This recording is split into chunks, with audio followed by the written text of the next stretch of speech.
네, 우리 찬송가 336장입니다. 336장 찬양하겠습니다.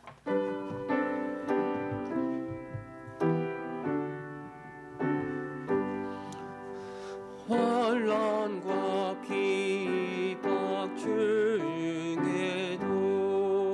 성도는 신앙 지켰네. 이 신앙 생각할 때에 기쁨이 충만하도다.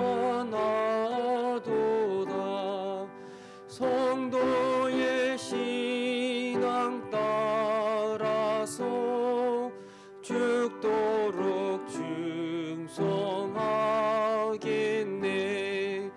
옥중에 매인 성도나 양심은 자유 얻었네. 우리도 고난 받으면 죽어도 영광 되도다. 성도의 신앙 따라서 죽도록 충성하겠네. 성도의 신앙 본받아 원수도 사랑하겠네. 인자한 언어 행실로 이 신앙 전파하리라. 성도의 신앙 따라서 죽도록 충성하겠네.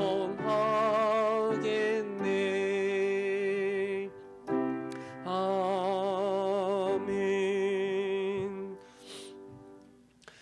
우리 지난번에 간 이식 수술을 받은 우리 김도순 집사님을 위해서 이 시간에 기도하겠습니다. 우리 집사님 성공적으로 이식이 끝나고 수술을 마치고 이제 집에 돌아와 회복 가운데 있었는데 또 염증 수치가 올라가서 다시 병원에 입원하여 치료받고 있습니다. 종종 그런 일들이 일어날 수 있다고 그렇게 말하는데 아마 이제 적응하는 과정 안에서 이 간과 그 이식받은 간이 몸의 여러 가지 장기들과 유기적으로 연결되어 가는 과정 속에서 그런 염증이 일어나고 또 복수가 조금 차기도 하고 그런다고 합니다. 수치는 많이 내려갔다고 하는데 그래도 하나님께서 그 몸을 온전히 어루만져 주셔서 염증 수치가 완전히 사라지고 또 복수도 없어지고 그 몸에 잘 적응해서 더 건강한 모습으로 완전히 회복이 될 수 있도록 하나님께서 이 일을 시작하셨으므로 하나님께서 끝까지 다 이루시고 정말 건강한 모습으로 완벽히 완전히 깨끗해져서 하나님께 영광이 되고 또 많은 사람들에게도 큰 위로를 전할 수 있는 우리 김도순 우리 집사님이 되게 해달라고 우리 시간에 한번 집사님을 기억하면서 함께 기도하겠습니다. 하나님 아버지, 우리 김도순 집사님 주님 아시지요? 참 어려운 시간을 보내고 주님의 은혜가 아니면 도무지 살 길이 없었는데 주님 도와주셔서 오늘 여기까지 인도해 주시니 모든 게 감사함을 고백합니다. 성공적으로 이식이 마치고 회복 가운데 또 염증이 수치가 올라서 잠시 입원하였습니다. 그 염증 수치가 다 낮아지게 해주시고 염증도 사라지게 해주시고 또 몸에 남아있는 여러 가지 복수와 그런 부분들도 깔끔하게 깨끗하게 치료받게 해주셔서 하나님 이식받은 간이 그 몸에 잘 적응하고 한 몸으로서 완전히 기능할 수 있도록 도와주시고 예전보다 더 강건한 모습으로 회복이 되어 하나님께 영광이 되게 하여 주시고 하나님 많은 사람들에게 위로를 증거할 수 있는 주의 아들 되게 하여 주옵소서.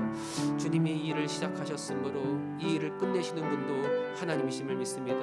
주님께서 이 치료의 역사를 이루어 가셨으므로 이 모든 치료를 통해서 회복시킬 분도 하나님이심을 믿사오니 주의 은혜가 집사님 가운데 넘치게 하여 주시고 비록 병상에 있지만 이루 말할 수 없는 평강이 넘치게 하여 주옵소서. 주님께서 행하실 것들을 바라보며 나아갑니다. 아멘. 하나님 아버지, 우리 김서순 집사님 또 염증 수치가 올라가서 병원에 잠깐 입원했습니다. 그 모든 염증이 사라지게 하여 주시고 또 몸에 남아있던 복수도 깨끗하게 사라지게 하여 주셔서 이전보다 더 건강한 모습으로 회복이 되게 하여 주옵소서. 성공적으로 주님이 간 이식 수술 받게 하셨사온데 이 일을 시작하신 분이 하나님이시기에 이 일을 마치시고 완전한 모습으로 회복시킬 분도 하나님이심을 우리가 믿습니다. 주의 은혜가 주의 능력이 우리 집사님 가운데 임하게 해주시고 또 우리 집사님 마음속에 또 사랑하는 가족들 마음속에 하나님의 평강이 넘칠 수 있도록 역사하여 주옵소서. 함께 하심을 믿사옵고 우리 주 예수 그리스도의 이름으로 기도합니다. 아멘. 네, 말씀 보겠습니다. 사무엘상 24장입니다. 사무엘상 24장 우리 11절부터 22절 말씀 보겠습니다.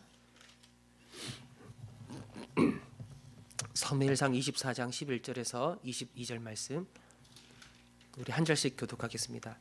내 아버지여 보소서, 내 손에 있는 왕의 옷자락을 보소서. 내가 왕을 죽이지 아니하고 곧 옷자락만 베었은즉 내 손에 악이나 죄가가 없는 줄을 오늘 아실지니이다. 왕은 내 생명을 찾아 해하려 하시나 나는 왕에게 범죄한 일이 없나이다.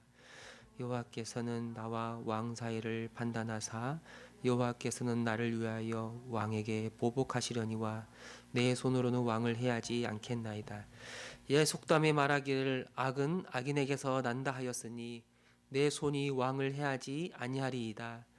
이스라엘 왕이 누구를 따라 나왔으며 누구의 뒤를 쫓나이까?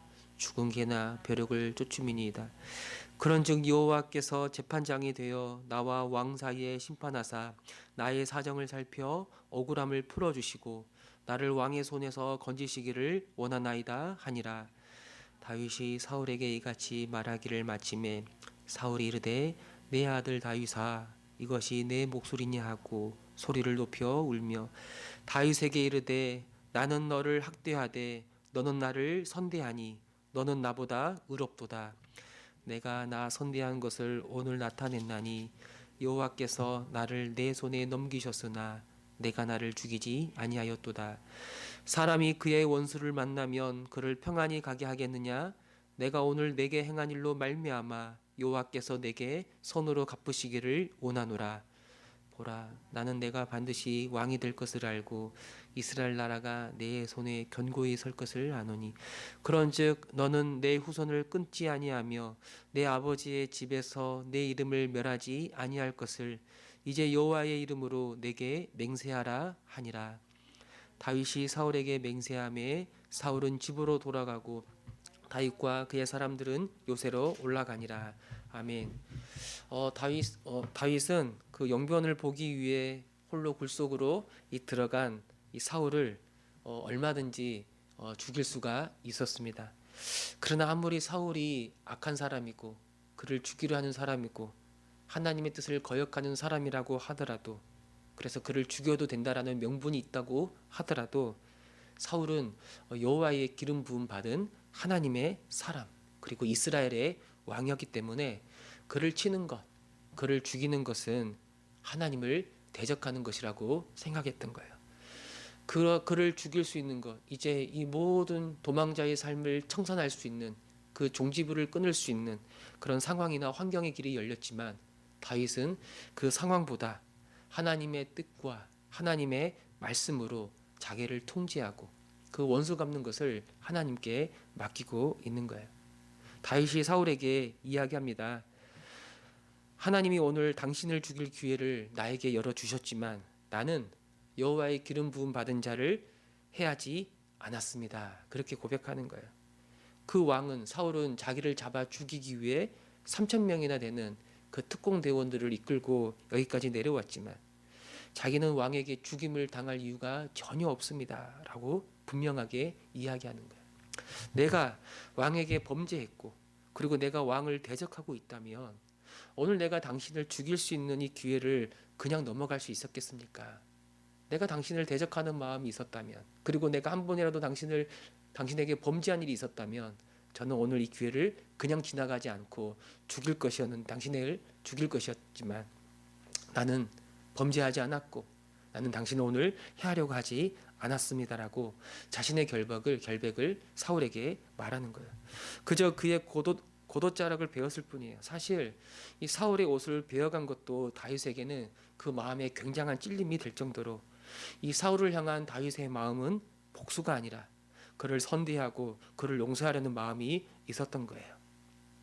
이 사울이 범죄하지 않는 나를 죽이려 하는 것에 대해서 나는 이제는 어떻게 할 수 없지만, 나는 당신에게 복수할 수 없지만 하나님께서 다윗 나의 억울함을 풀어주셔서 하나님이 왕에게 복수하시고 하나님이 심판할 것이라고 그렇게 이야기하는 거예요.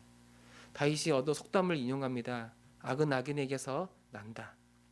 이 속담을 인용하면서 다윗은 사울을 해칠 악인이 나는 악인이 아니다라고 그렇게 고백하면서 동시에 사울은 다윗에게 악을 행하는 악인이라고 우회적으로 그를 책망하는 거예요. 다윗이 사울을 우회적으로 책망하고 있는 겁니다. 여러분, 하나님이 판단하신다. 여호와께서 나와 왕 사이를 판단하신다. 여러분, 이 말처럼 무서운 말은 없습니다.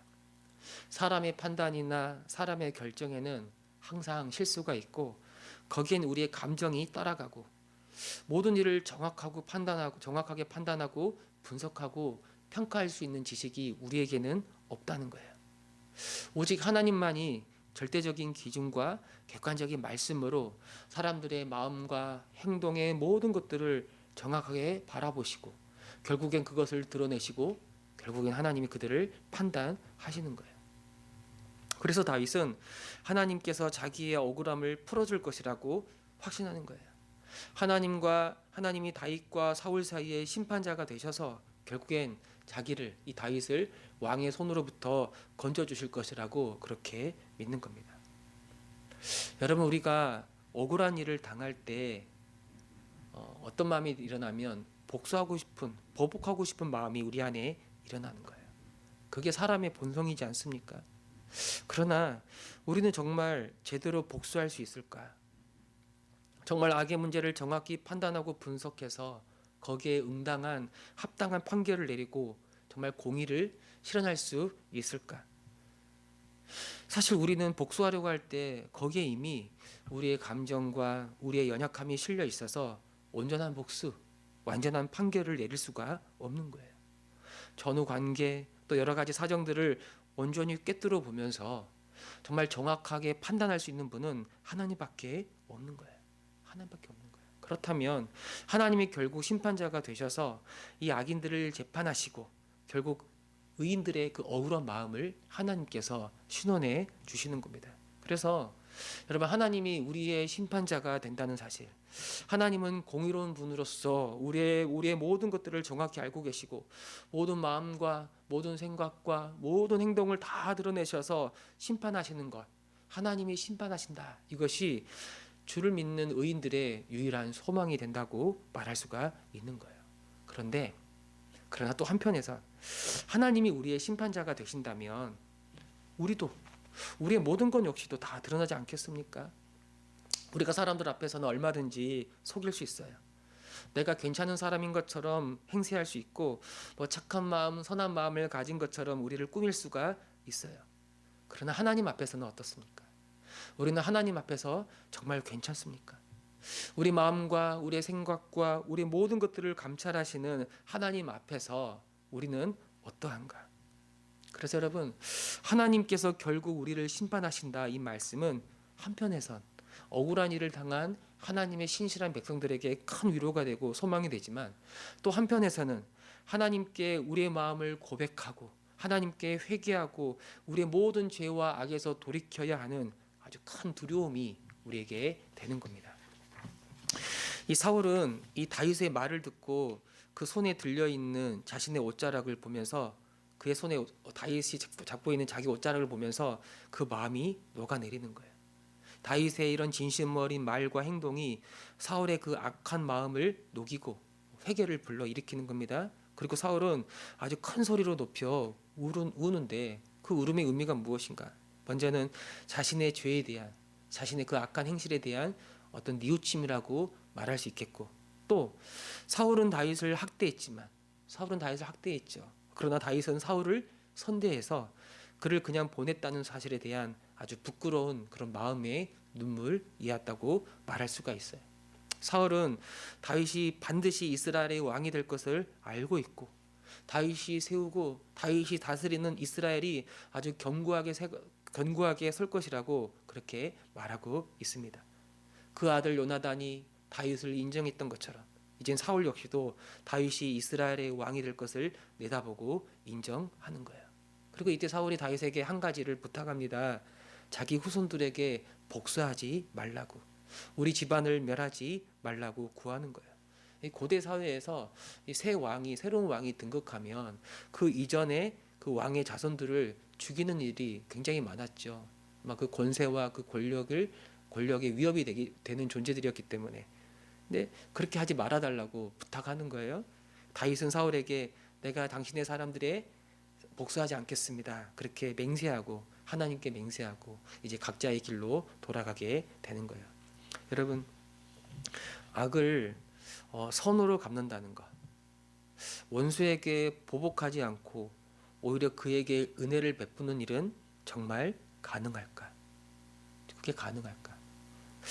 우리가 누군가를 용서하는 일은 쉬운 일도 아니지만 사실 함부로 용서해서도 안 되는 거예요. 용서는 언제 해야 하나? 용서는 나에게 해를 가한 그 가해자의 진심 어린 그런 사과가 전제되어 있을 때, 그때 우리는 그 사람을 용서할 수가 있는 거예요. 자기 잘못을 인정하지도 않고 뉘우치지도 않고 그래서 그 마음을 다해 사과하지도 않을 때 우리가 그 사람을 용서할 수 있습니까? 아니요, 용서할 수 없어요. 그러나 우리에게 해를 가한 사람이 그 잘못을 인정하고 고백하고 뉘우칠 때 우리는 얼마든지 그를 용서할 수 있고 품을 수 있는 마음으로 항상 준비되어 있어야 되는 거예요. 그렇다면 그 사람이 우리에게 용서를 구하고 사과하기 전에 우리는 어떻게 행동해야 되는가? 이미 마음속에서 그를 향한 용서의 마음, 그를 품어주는 마음이 준비되어 있다면 우리는 그를 함부로 대할 수가 없을 거예요. 그러나 우리가 현실에서 정말 이렇게 하는 일은 정말 쉬운 일이 아니에요. 원수가 내 앞에 있을 때, 내가 그 사람을 보게 될 때, 내 안에 수많은 감정들이 요동치고 정말 미워하는 마음들이 계속 일어나지 않습니까? 여러분, 이건 정말 쉬운 문제가 아니죠. 그러나 그때마다 우리는 모든 일들을 바로 잡을 분이 바로 하나님밖에 없다는 거예요. 우리 주님밖에 없다는 사실을 우리는 기억해야 하는 거예요. 내 감정이나 내 의지나 내가 가진 지식은 언제나 한계가 있습니다. 하나님이 모든 것들을 객관적으로 감찰하시고 모든 걸 보고 계시는 하나님이 하나님의 정하신 방법으로 하나님의 때에 정확히 판단하시고 정확히 심판하신다는 것을 고백하는 것. 이런 고백은 그냥 나올 수가 없어요. 하나님이 어떠한 분이신지를 바르게 할 때, 그리고 그 하나님을 정말 신뢰하고 정말 믿을 때 나오는 거예요. 다윗은 어떻게 사울을 이렇게 용서할 수 있었을까? 예수님은 어떻게 십자가에서 자기를 잡아 죽이는 사람들을 바라보면서 하나님, 저들을 용서하여 주옵소서, 저들이 하는 일을 알지 못하나이다, 어떻게 예수님은 이렇게 기도할 수 있었을까? 그 이유는 딱 한 가지입니다. 하나님이 모든 일을 보고 계시고 하나님이 심판하시고 모든 잘못된 일들을 바로 잡을 것이라는 그 믿음, 바로 그 믿음이 있었기 때문이에요.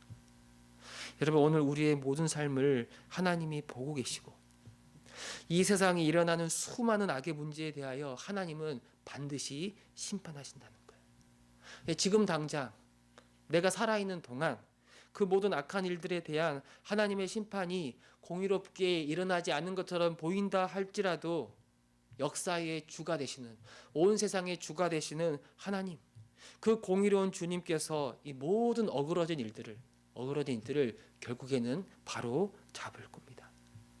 그렇다면 우리가 해야 할 일들이 무엇인가? 우리가 해야 할 일들은 바로 이 악을 행하는 사람들을 바라볼 때 그들을 불쌍히 여기는 마음이 우리 안에 필요하고, 언제든지 그를 용서할 수 있는 마음으로 준비하며 기다리는 것. 그가 자기의 잘못을 깨닫고 그 마음을 다하여 회개하며 돌아올 때 기쁜 마음으로 그 사람을 용서하고 품을 수 있는 마음으로 준비되는 것. 사실 교회를 용서하는 공동체라고 그렇게 이야기합니다. 신자를 용서하는 사람이라고 그렇게 말합니다. 왜 용서하는 사람이라고 말하는가? 왜 교회를 용서의 공동체라고 말하고 왜 하나님의 사람들을 용서의 사람이라고 말하는가? 그건 딱 한 가지입니다. 하나님이 예수 그리스도 안에서 우리 같은 죄인을 용서하시고 그 사랑으로 우리를 품어주셨기 때문에, 그 용서를 받은 자이기 때문에 나에게 어떤 해를 가한 사람이라도 기꺼이 용서할 수 있는 자, 그가 회개하여 돌아올 때, 마음을 다하여 사과할 때 기꺼이 그 사람을 품어줄 수 있는 용서하는 자로 살아가는 것, 바로 이것이 교회고 바로 이것이 신자라고 말할 수 있습니다. 나머지는 다 주님께 맡기는 거예요. 하나님께서 모든 잘못된 일들을 바로 잡을 겁니다. 사람이 할 수 있는 게 아니에요. 우리도 제대로 복수할 수 있는 게 아닙니다. 오직 하나님만이 모든 것들을 온전케 하시고 모든 악한 것들을 심판하시고 바로 잡을 것입니다. 하나님, 내가 이 사실을 다시 한번 기억하며 나아가기를 원합니다. 하나님께 이 모든 것들을 맡기고 내 억울한 마음도 주 앞에 다 내려놓고 하나님의 친히 복수하시고 하나님의 친히 모든 잘못된 것들을 바로 잡으시고 나를 시원할 것을 내가 믿습니다. 무엇보다 하나님이 나를 용서하셨사온데 나도 어떤 사람이라도 용서할 수 있는 마음으로 늘 준비되게 하시고 주께서 그런 일을 나에게 주실 때 그렇게 섬기며 품어주며 용서하며 나아가는 그런 사람이 되게 하여 주옵소서. 이 새벽 그렇게 기도하며 나아가는 저와 여러분 우리 모두가 되시기를 소망합니다. 아멘.